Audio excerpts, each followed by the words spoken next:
લખતર તાલુકાના તલવણી ગામેથી લખતર પોલીસે ગેરકાયદેસર ઇંગ્લિશ દારૂ ઝડપી પાડ્યો હતો.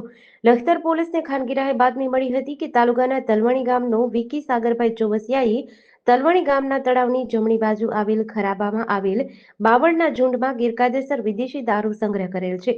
જેના આધારે લખતર પોલીસ સ્ટેશનના head constable Valjibhai Bhuvatra, head constable Rajeshbhai Kosapara, constable Aniketsinh Sisodiya, Hiteshbhai Kathechiya, Mehulbhai Domda સહિતના સ્ટાફે બાતમીવાળી જગ્યાએ રેડ કરતા આરોપી વિકી ચોવસિયા હાજર નહીં મળતા આજુબાજુ તપાસ કરતા બાવળના ઝુંડમાં કપડામાં બાંધેલ બાચકામાંથી ઇંગ્લિશ દારૂની મોટી બોટલ 21 નંગ તથા પ્લાસ્ટિકના નાના ચંપલા નંગ 135, જેની કુલ કિંમત 60,225નો મુદ્દામાલ પોલીસે ઝડપી લીધો હતો તથા આરોપી વિકી સાગર ચોવસિયા વિરુદ્ધ લખતર પોલીસ સ્ટેશનમાં પ્રોહિબિશન ધારા હેઠળ ગુનો દાખલ કરી વધુ તપાસ હાથ ધરી છે.